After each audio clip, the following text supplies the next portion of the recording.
And we are back like we never left. Once again today, we're going to be going back onto the competitive ladder, also with the mid-range fighting toolbox, but this time it's going to be a little bit different. Because previously, I had just done my placements and really wanted to show off the first couple of battles that I had on the competitive ladder. Now, I'm going to start showing a lot of my rank ups, a lot of the stuff that I got really into the battles. So, if you want to be able to see the full deck profile, including the card-by-card list and everything and how they all function together, then please check out the previous video, the Mosh Pit. But, without further ado, we're going to continue on with the competitive ladder. But before any of that, be sure to like and subscribe because it's free, and even if you don't subscribe, then I'm still going to show up inside your feed anyways because you don't look at your subscription feed regardless. So, might as well hit that button. It helps me out, it helps you out, and it helps out the algorithm. So be sure to tune back in whenever I get later into the ladder, because then I'll be able to show off a lot of the really spicy techs and crazy decks that I really want to play. The particular reason why I want to play the fighting toolbox type of deck is because it's kind of sacky. It really takes advantage of people that are not as familiar with TCG games as like I myself personally am. I feel like I hold a very particularly unique perspective inside this game in particular because I've played other card games competitively.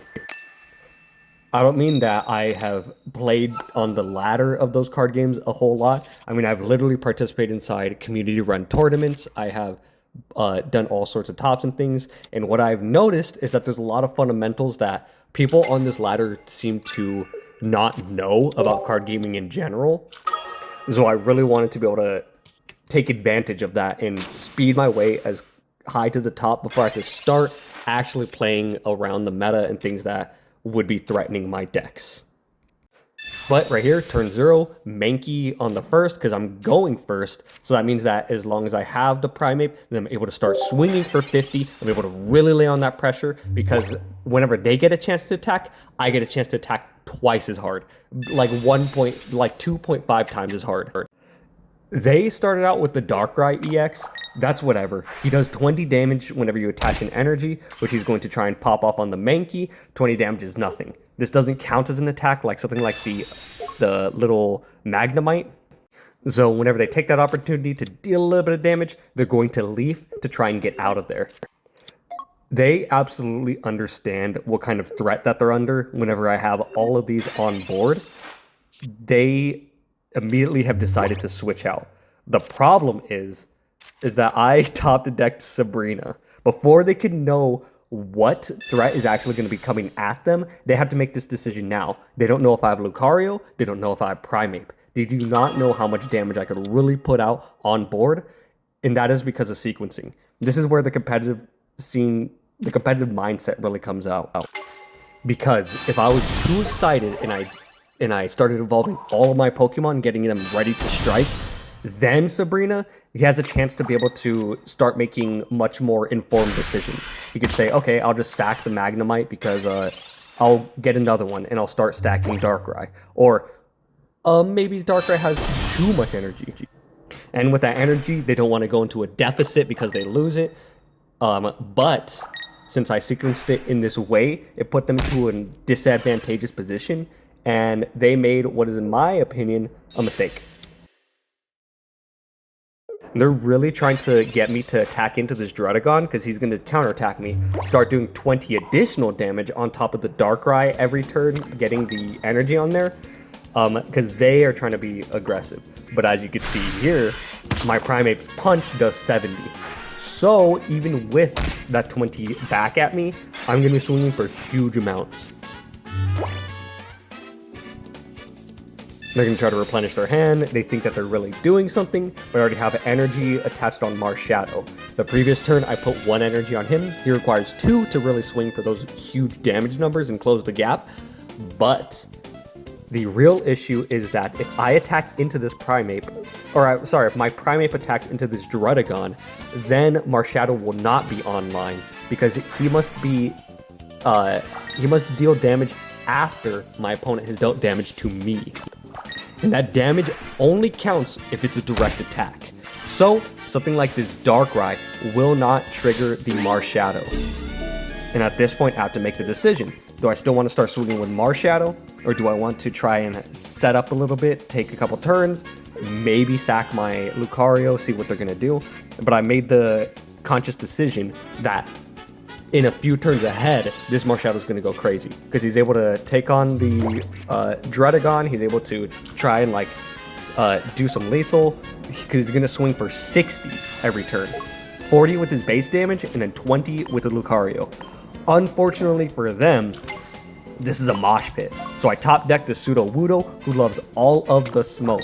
And even though he only swings for 20, it's an additional 20 due to the Lucario.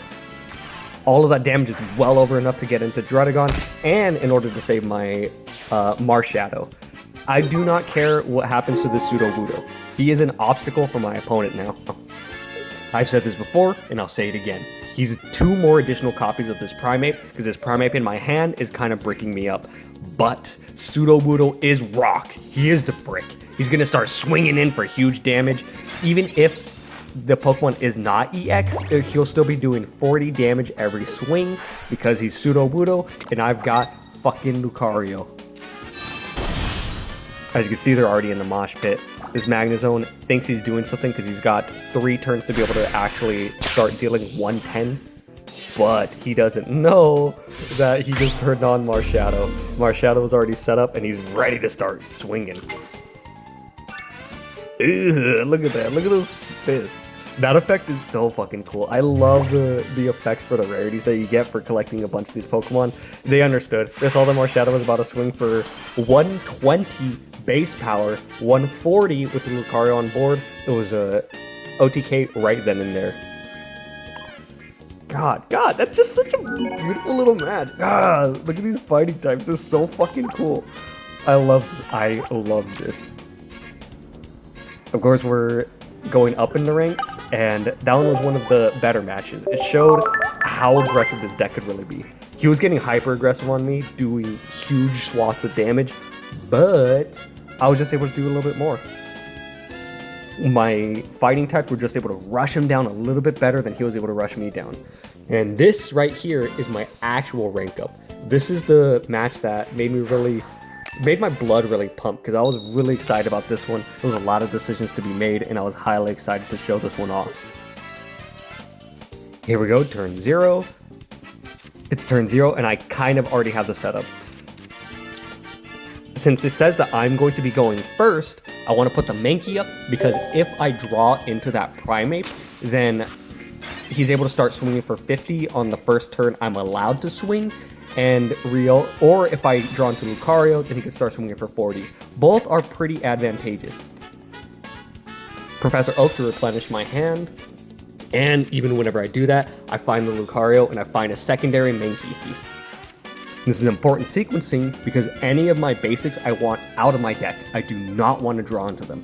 I would much rather have them directly in my hand and draw any of my toolbox cards. Any of my X speed to be able to start the mosh pit, jumping back and forth, start blending my opponent. Or I would want something like the Sabrina or the red to really start closing gaps, or the Sabrina to put them into a disadvantaged position again. And I end up drawing into exactly what I need. I got Lucario and I got another Mankey. If this Mankey dies, whatever, he gets switched out, and I throw the next one is in the mosh pit. And now my next decision is sequencing once again. I should Sabrina first so that they don't know what I'm going to switch into. They could give me the Marshadow because I would not be able to lethal it. Or if they're getting cocky, they could just say, well, my Fossil has 40 HP, he could only put up 20 damage, but I have the mosh pit. So Sudowoodo comes down, and the Lucario is going to close that gap. He's going to put an additional 20 damage on this Sudowoodo, so that if the Sudowoodo goes down, I don't care. The Mankey is going to turn into Primeape eventually, and still do better damage than the Sudowoodo. They are playing, this is the mirror match, so they are also going to be playing fighting types, and I know that none of them have EXs. I would rather sack off this Sudowoodo because the most he could do is 60. He's not going to have any EXs to be able to really swing in for 70 plus if I had the Lucarios, but Primeape, even if I sack off my Lucarios, is still going to swing for 50. Give him a big mink and mink Sudowoodo on Sudowoodo Violence. We're going to see the rocks rock each other. And more rocks coming in with my other Sudowoodo. And at this point, I don't know when or where I'm going to see the Primeape. So I would much rather start stacking my Lucario to do some damage. That is if they don't concede first or if they don't see like this win condition. But inside the Sudowoodo on Sudowoodo Violence, I kind of win the war of attrition.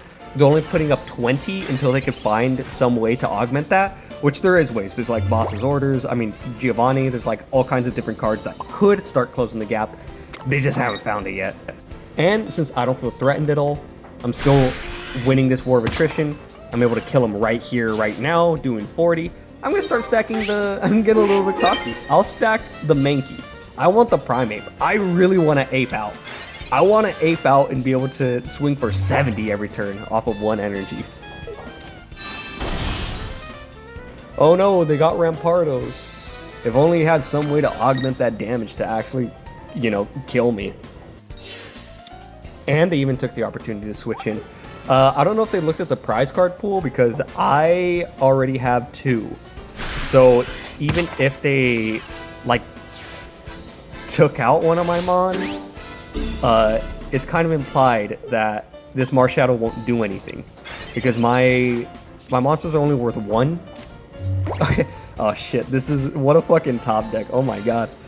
But my monsters are only worth 1 and I only need 1 in order to win. And he can't really sacrifice something to get that big swing from Marshadow. This right here is one of the bad points of the deck, is that I could also get put into that position where I lose too many monsters inside the mosh pit too early on, and I can't capitalize on it with Marshadow.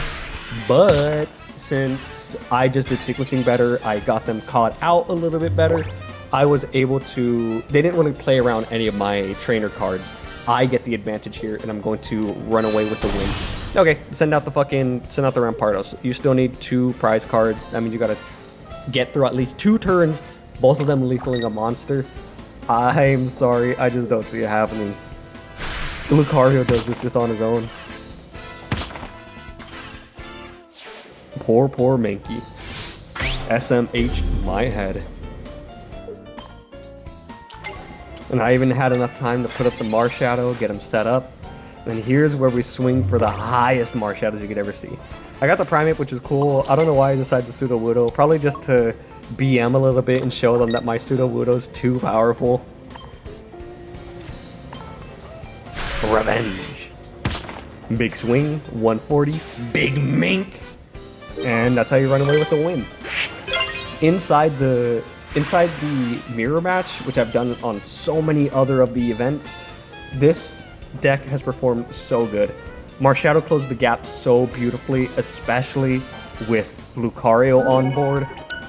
It just feels great. It just feels great. And there goes my rank up. What a fantastic little game. Just another reminder, be sure to check out the next ones inside the series, because I'm going to really try to get to the very top. I mean the top of the ladder, because it's worth a lot of rewards. Not number 1, because that's crazy. You have to have no life to do that. But I want to try to get like top 1,000.